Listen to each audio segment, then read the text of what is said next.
بسم الله الرحمن الرحيم.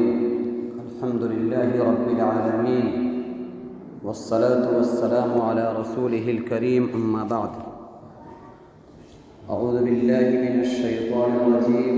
بسم الله الرحمن الرحيم. قال النبي صلى الله عليه وسلم: خيركم من تعلم القرآن وعلمه.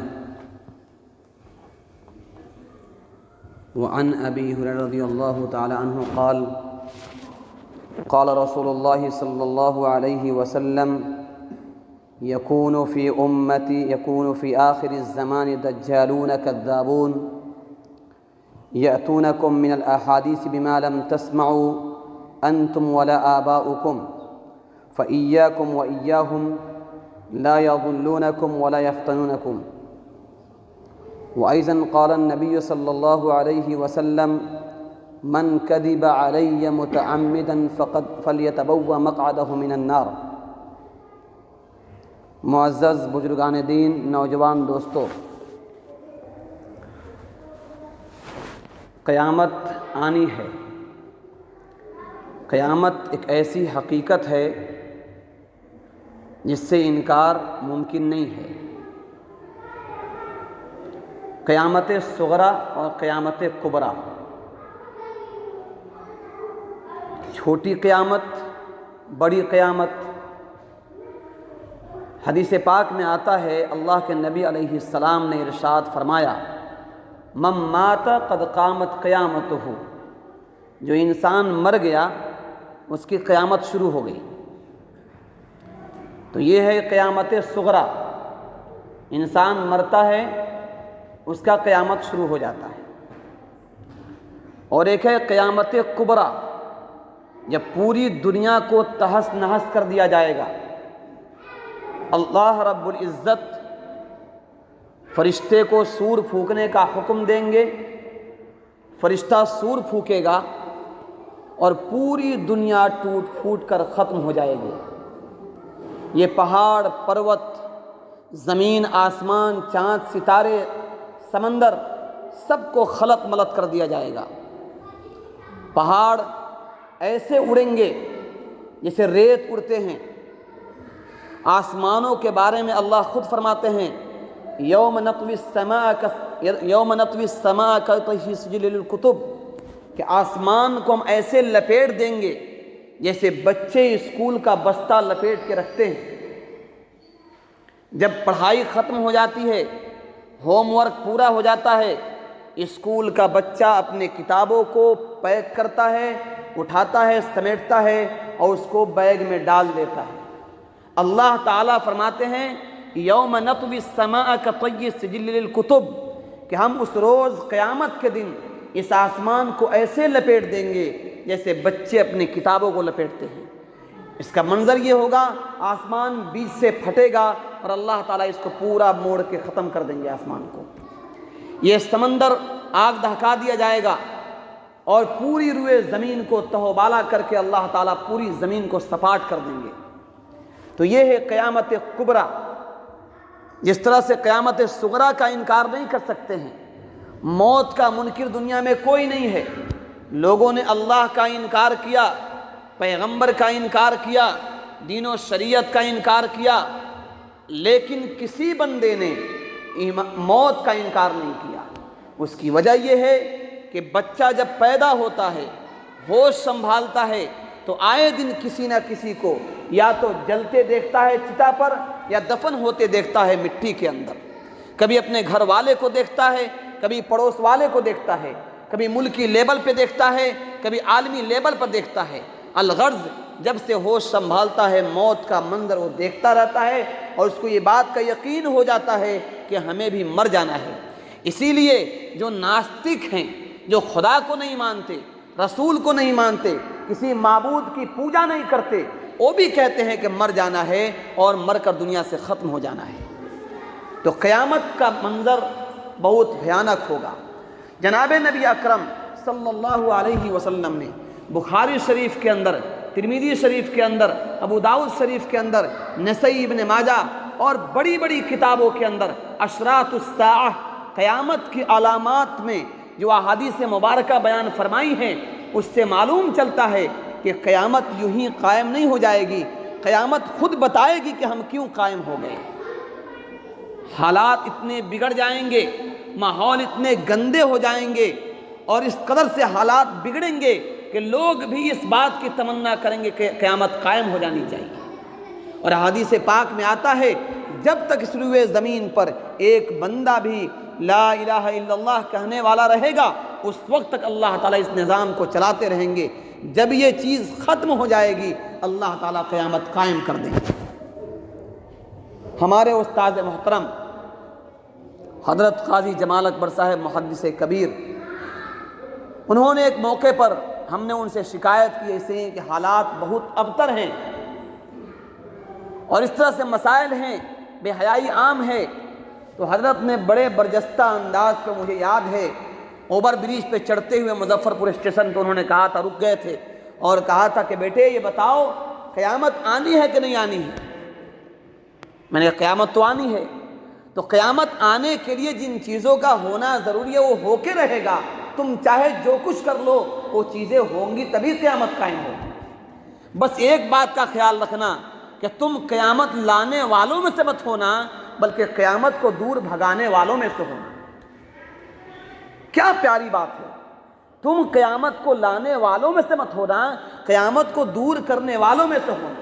مطلب یہ ہے ایمان کو مت بیچ دینا، ایمان کو مت ختم کر لینا اور تم اپنی بے حیائی و بے شرمی میں مت چل جانا جو قیامت کو لانے کا ذریعہ بنے گا، بلکہ تم ایمان پر قائم رہنا، اللہ رسول کی باتوں کو مانتے رہنا۔ یہ چیز اگر باقی رہے گی تو قیامت قائم نہیں ہوگی۔ لیکن جب قیامت قائم ہوگی تو اس وقت میں بہت سارے واقعات پیش آئیں گے۔ ایک میں نے بات آپ کے سامنے ایک حدیث پڑھی، حضرت ابو ہریرہ رضی اللہ تعالیٰ عنہ راوی ہیں، ارشاد فرماتے ہیں کہ جناب نبی اکرم صلی اللہ علیہ وسلم نے ارشاد فرمایا، کیا فرمایا؟ یکون فی آخر الزمان، کہ آخری زمانے میں ہوگا، کیا ہوں گے؟ دجالون کذابون، دجل و فریب کرنے والے، شعبدہ بازی والے، عجیب و غریب چیزیں دکھانے والے ہوں گے، کذابون، بہت زیادہ جھوٹ بولنے والے ہوں گے۔ دجال ہوں گے، دجالون کذابون، بہت زیادہ جھوٹ بولنے والے ہوں گے، دجل و فریب کرنے والے ہوں گے۔ یاتونکم من الاحادیث بما لم تسمعوا، تمہارے سامنے ایسی ایسی باتیں بیان کریں گے، ایسی ایسی احادیث لائیں گے، لا تسمعونکم بما لم تسمعوا، اس کو تم کبھی سنے نہیں ہوگے، انتم ولا آباؤکم، نہ تم سنے ہوگے نہ تمہارے باپ دادا اس حدیث کو کبھی سنے ہوں گے۔ یکون فی آخر الزمان دجالون کذابون، آخری زمانے میں ایسے جھوٹے دجل و فریب کرنے والے لوگ آئیں گے جن کا عالم یہ ہوگا کہ یاتونکم باحادیث، ایسی باتیں کریں گے، ایسی احادیث سنائیں گے، بما لم تسمعوا انتم ولا آباؤکم، نہ وہ باتیں نہ وہ احادیث تم سنے ہوگے نہ تمہارے باپ دادا یعنی اکابرین سنے ہوں گے۔ فَإِيَّاكُمْ وَإِيَّاهُمْ، ان سے تم بچ کے رہنا اور وہ تم سے دور رہیں، قریب مت ہونا۔ لا يضلونکم ولا یفتنونکم، اگر تم دور رہو گے تو نہ تمہیں وہ گمراہ کر پائیں گے، نہ تم گمراہ ہوگے، نہ فتنہ میں پڑو گے۔ یہ ایک بات ہے قیامت کی علامتوں میں سے ایک علامت۔ دجالون یہ جمع ہے، بہو بچن ہے دجال کی۔ دجال اکثر و بیشتر یہاں پر ختم نبوت کا بھی پروگرام ہوا تھا اور اس میں دجال کی بات آئی تھی۔ دجال کون ہوگا؟ کئی بار یہ بات آ چکی ہوگی۔ دجال ایک انسان ہے، آور ہوگا، آور کا معنی ہوتا ہے کانا، ایک آنکھ اس کا سپاٹ ہوگا اور دوسرا آنکھ اس کا انگور کے مانند کھلا ہوگا، اس کے پیشانی پر کاف الف فا را لکھا ہوگا، قدرتی اللہ تعالیٰ لکھے ہوں گے۔ دجال انسان ہوگا، وہ پیدا بھی ہو چکا ہے اور اس کو قید کیا گیا ہے۔ جب قیامت قریب آئے گا، حضرت مہدی آئیں گے، اس وقت اس کا خروج ہوگا۔ اور اس قدر بھیانک فتنہ لے کر آئے گا، اس قدر بھیانک فتنہ لے کر آئے گا کہ جناب نبی اکرم صلی اللہ علیہ وسلم نے سے پوچھا گیا، اے اللہ کے نبی، اگر دجال ہمارے زمانے میں آ جائے تو ہمارا کام کیا ہوگا؟ کہا کہ اس کے سامنے مت جانا، اس کو دیکھنے مت جانا، اتنا بھیانک اس کا فتنہ ہوگا کہ کوئی آدمی اس کے فتنے سے محفوظ نہیں رہ پائے گا، الا یہ کہ اللہ بچا لے کسی کو۔ فتنہ کیا ہوگا؟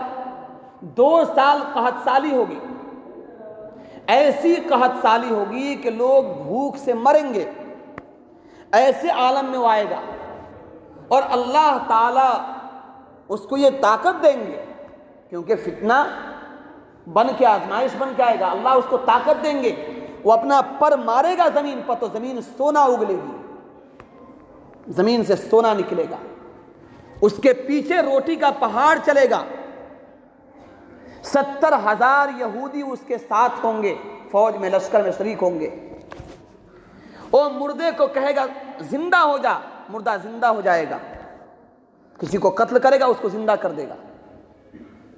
میرے بھائیوں، وہ لوگ کہیں گے کہ قحط سالی ہے، بارش نہیں ہو رہی، بارش برسائیے، دجال آسمان کو حکم دے گا اور بارش برسنے لگے گی۔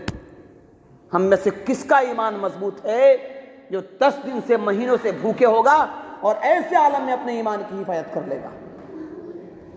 اللہ کے نبی نے کہا کہ تم پناہ مانگو، اللہم انا نعوذ بک من فتنۃ الدجال، اے اللہ آپ سے ہم دجال کے فتنے سے پناہ مانگتے ہیں، آپ کی پناہ پکڑتے ہیں، بچائیے اس سے۔ اتنا بڑا فتنہ ہوگا اس کا۔ میرے بھائیوں، یہ دجال جب آئے گا تو اب دنیا کا اینڈ ہوگا، اب قیامت قائم ہونے کا بالکل وقت قریب ہو جائے گا۔ پھر حضرت عیسیٰ علیہ السلام مقام لد پر، جو اسرائیل کا انٹرنیشنل ایئرپورٹ ہے، وہاں پر دجال کو دھاردار تلوار سے قتل کریں گے، جبکہ حضرت عیسیٰ علیہ السلام کو اللہ ایسی صلاحیت دیں گے کہ آپ جو سانس لیں گے تو آپ کے سانس جس کافر کو لگے گا، جس یہودی کو لگے گا، وہ پگھلنا شروع ہو جائے گا، اس کی موت ہو جائے گی۔ دجال جب آپ کو دیکھے گا تو بھاگنا شروع کرے گا، اور تقریباً 300 کلومیٹر دور، 300 میل 450 کلومیٹر دور بھاگے گا ان سے تاکہ بچ جائیں، اور حضرت عیسیٰ علیہ السلام اس کا پیچھا کریں گے، اور آپ کے یہ سانس وہاں تک جائے گی جہاں تک آپ کی نگاہ جاتی ہوگی۔ دجال بھاگے گا، اگر آپ اس کو قتل نہ بھی کرتے تب بھی آپ کے سانس سے وہ پگھل کر مر جاتا، پھر بھی دنیا کو بتانے کے لیے، یہودیوں کو بتانے کے لیے وہ اپنی دھاردار تلوار سے لد مقام پر اس کو قتل کریں گے، آپ کی تلوار سے خون ٹپکے گے، لوگ دیکھیں گے۔ پھر اس کے بعد ایک الگ منظر ہوگا، وہ پھر جنت کا منظر ہوگا، پوری دنیا میں صرف مومن باقی رہ جائیں گے، ہر گھر میں، ہر چہار دیواری میں ایمان پہنچ جائے گا، ہر بندہ اسلام قبول کر لے گا، اور ایسی خوشحالی آئے گی، ایسی نعمتوں کی برسات ہوگی، پھل 2 مرتبہ 3 مرتبہ درخت پھلیں گے، بڑے بڑے پھل ہوں گے، پوری روئے زمین پر امن و شانتی ہوگا۔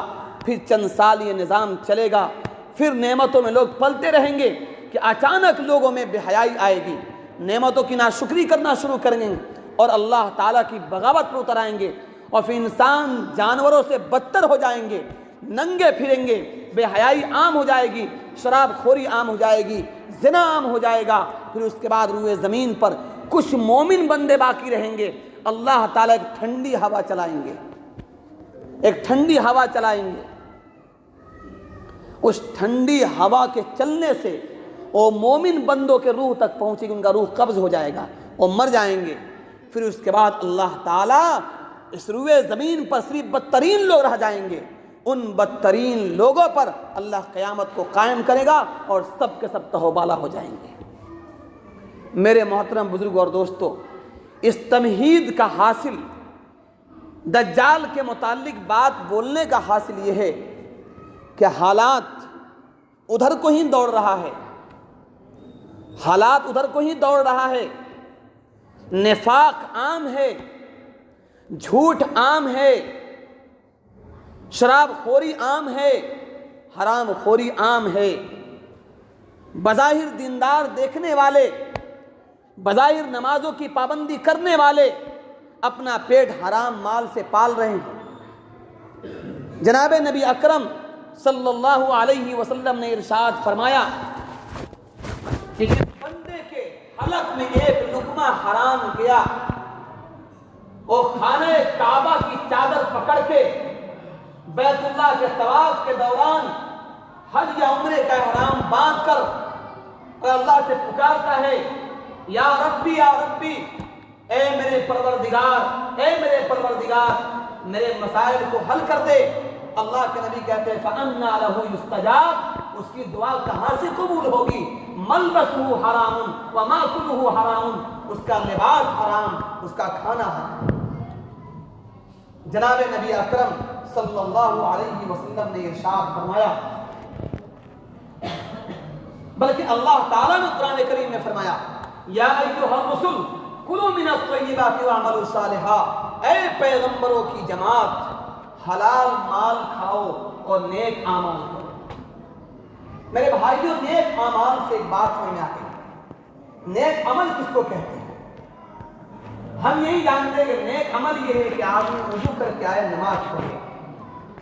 ہم یہی سمجھتے ہیں کہ نیک عمل یہ ہے کہ آدمی وضو کر کے آئے قرآن پاک کی تلاوت کرے۔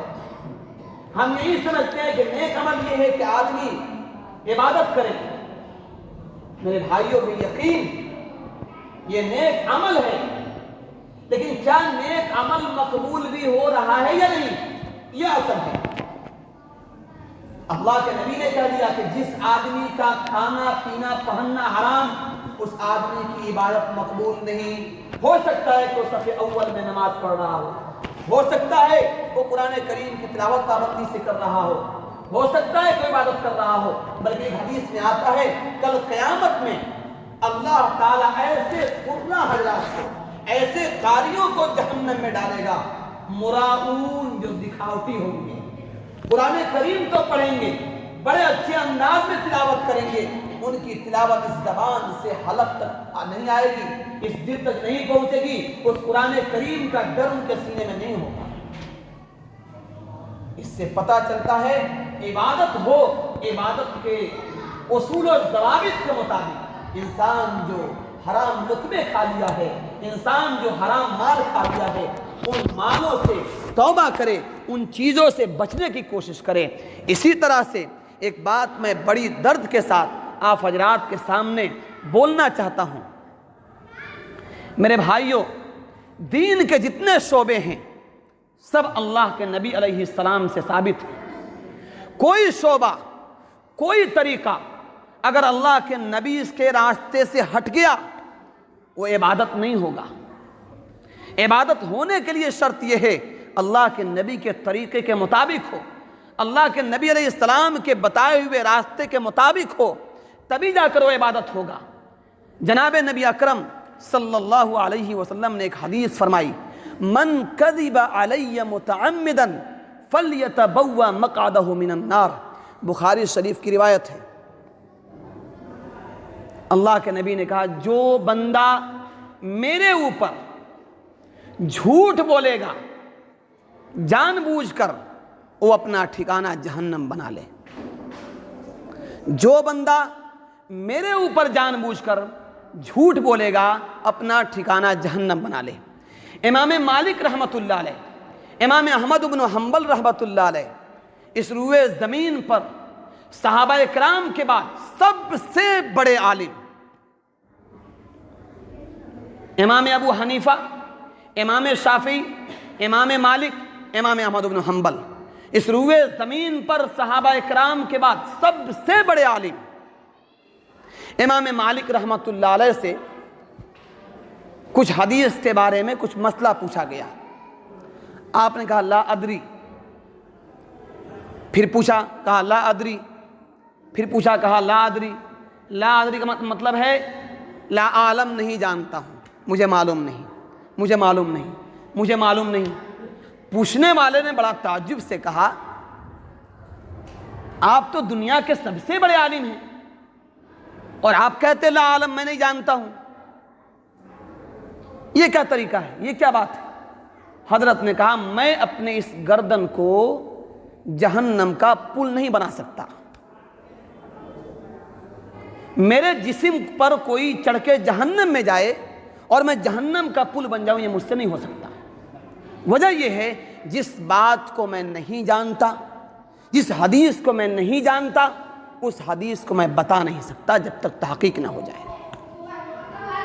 آج میرے بھائیوں عام بات ہے، اسکول میں پڑھنے والے، کالج میں پڑھنے والے، غیر مقلدیت سے متاثر حضرات، بخاری میں لکھا ہے، مسلم میں لکھا ہے، نسائی میں لکھا ہے، ابن ماجہ میں لکھا ہے، بے دھڑلے حدیث بیان کر رہے ہیں. کوئی خوف نہیں ہے، جبکہ خود زبان رسالت سے اللہ کے نبی نے کہا من کذب علی متعمدا فلیتبوأ مقعدہ من النار. جو بندہ میرے اوپر جان بوجھ کر جھوٹ بولتا ہے وہ بندہ اپنا ٹھکانہ جہنم بنا لے. اب سوال یہ کون جھوٹ بولتا ہے، کون سچ بولتا ہے، اس کو پکڑے گا کون؟ اس کو معلوم کون چلے گا؟ آج جو پکڑے گا اس کو کہا جائے آپ مخالفت کر رہے ہیں حدیث کی. کوئی جھولا چھاپ ڈاکٹر آپ کو دوا دے دیا، آپ کو درد ہے دوا دے دیا، آپ دوا دیا، آپ نے کھایا، وہ سائیڈ ایفیکٹ ہوا کڈنی آپ کا ڈیمیج. اب آپ پریشان، گئے بڑے ڈاکٹر کے پاس میں، ڈاکٹر چیک اپ کیا، کہا کہ آپ کا کڈنی ڈیمیج، آپ نے پین کلر کھایا ہے، آپ کو دقت ہو گیا. اب بتائیے اگر وہ جھولا چھاپ ڈاکٹر کو معلوم ہو اور وہ یہ کہے کہ وہ ڈاکٹر مخالفت کر رہا ہے میری، یہ صحیح ہوگا؟ یہ صحیح ہوگا؟ ایمانداری سے بولیے صحیح ہوگا؟ اور پاگل ہوگا، اس کو مینٹل ہاسپٹل میں ہونا چاہیے. ارے تم یہ کہو کہ اس بیمار کی جان بچا لی اس نے، کہ اس کو ہلاک نہیں ہونے دیا. اگر وہ بھی تمہاری دوا پر اسی دوا چلا دیتا، تمہاری بات کو مان لیتا، وہ ہلاک ہو جاتا، مر جاتا مریض. یہی عالم ہے ان باتوں کا کہ اگر کوئی بندہ کوئی حدیث غلط بیان کرتا ہے، اس کو کوئی ٹوک دے، اس کو کوئی سمجھا دے، اس کو کوئی منع کر دے اور وہ کہے کہ آپ حدیث کی مخالفت کرتے ہیں، تو یہ اسی جھولا چھاپ ڈاکٹر کی طرح ہے جو ڈاکٹر ایک صحیح ڈاکٹر کی اوپر انگلی اٹھا رہا ہے. اگر عقل ہو تو بات سمجھ میں آ جائے گی.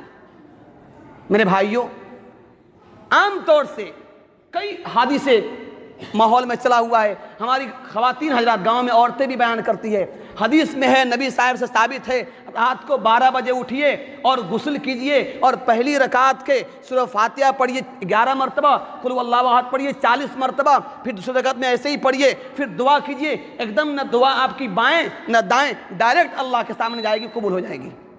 یہ مسئلہ ہمارے پاس آیا، مفتی ضیاء الحق صاحب کل بتا رہے تھے ہم کو کہ ہمارے گھر سے فون آیا، ہمارے گھر میں ہماری اہلیہ کو بھی کسی نے بتایا کہ ایسے نماز پڑھیے آپ کی دعا قبول ہو جائے گی.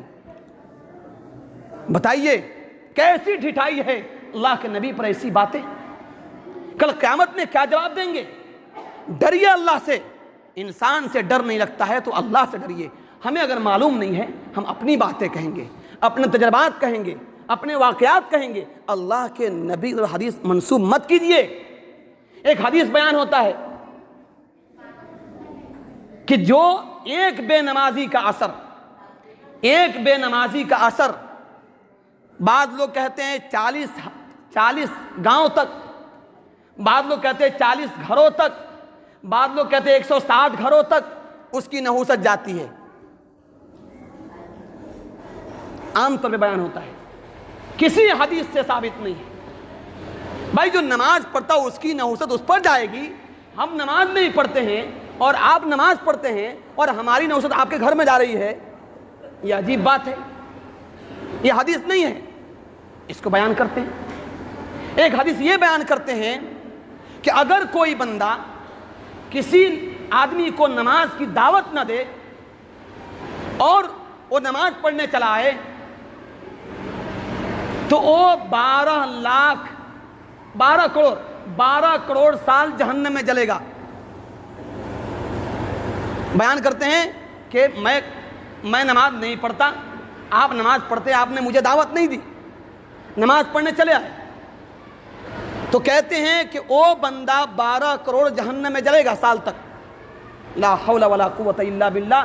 کسی حدیث سے ثابت نہیں ہے. اور کہتے ہیں اللہ کے نبی نے فرمایا.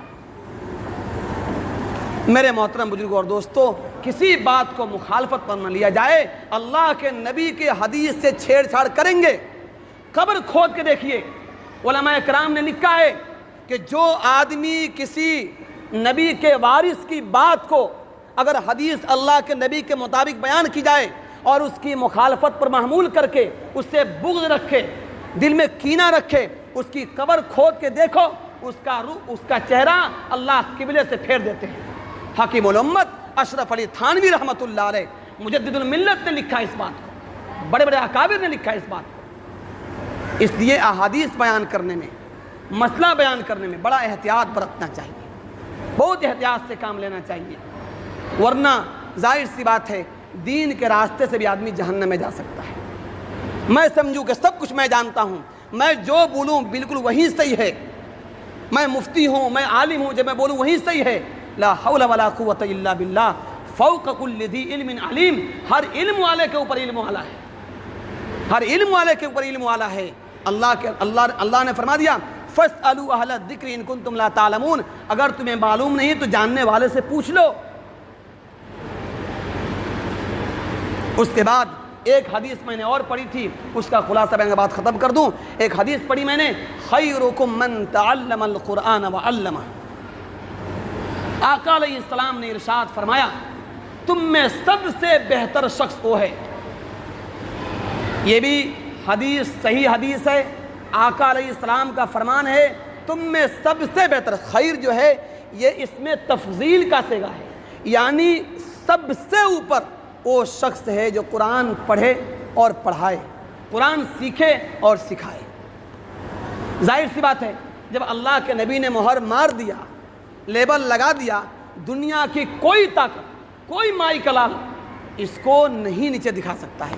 اب ہم کہنا بھائی انگلش میڈیم اسکول میں پڑھائیں گے، ہم کنوینٹ میں پڑھائیں گے، ہمارا ڈاکٹر بیٹا بن رہا ہے وہی افضل ہے، کوئی حافظ قرآن بن رہا ہے، عالم دین بن رہا ہے، قرآن کریم سیکھ رہا ہے کسی بھی شکل میں، وہ افضل نہیں ہے. ظاہر سی بات ہے یہ آپ کے ایمان کے کمزور ہونے کی پہچان ہے، لاڈلے پیغمبر سے محبت نہ ہونے کی پہچان ہے. اگر محبت ہوتی آپ صاف لفظوں میں کہتے میرے آقا نے جو کہہ دیا وہی صحیح ہے، اور حقیقت یہی ہے کہ یہی صحیح ہے. اس لیے خلاصہ کلام میرے محترم بزرگوں اور دوستوں، دین کی جتنے شکلیں ہیں سب اللہ کی طرف لانے کی ہے. ایک واقعہ، 1 منٹ کا واقعہ، ایک بات سناؤں. تلنگانہ کے جو حیدرآباد ہے وہاں کے بہت بڑے عالم ہیں حضرت مولانا مفتی عبدالقوی صاحب دامت برکاتہ، صدر جمعیت علماء تلنگانہ، رابطہ مدارس اسلامیہ کے صدر ہیں. وہ اپنا واقعہ بیان کرتے ہیں کہ میں ہردوئی میں اشرف علی تھانوی رحمۃ اللہ علیہ کے خلیفہ کے مدرسے میں پڑھتا تھا، اس مدرسے میں حفظ کرتا تھا. ایک آدمی حضرت تھانوی کے مرید کے پاس آیا اور اس نے کہا حضرت آپ کے مدرسے میں دین کا کام نہیں ہو رہا ہے. حضرت کو بڑا تعجب ہوا، اور وہ شاگرد ہے حضرت کا، وہ عالم بھی ہے، وہ دارالعلوم دیوبند سے فارغ بھی ہے، قاسمی ہے سوال کرنے والا. وہ کہتا ہے حضرت آپ کے مدرسے میں دین کا کام نہیں ہو رہا ہے. حضرت نے بڑی حکمت سے سمجھایا، کہا بیٹے، ایک مثال دی، 2 مثال دی، 3 مثال دی، لیکن بات نہیں سمجھا. کہا کہ دیکھو ایک مسجد ہے، عصر کی اذان ہو گئی، یا آج جمعہ ہے، جمعہ کی اذان ہو گئی، آپ لوگ جمعہ پڑھنے آئے. اس مسجد میں 2 گیٹ ہیں، ایک گیٹ اس سائڈ سے ہے، ایک گیٹ سامنے سے ہے.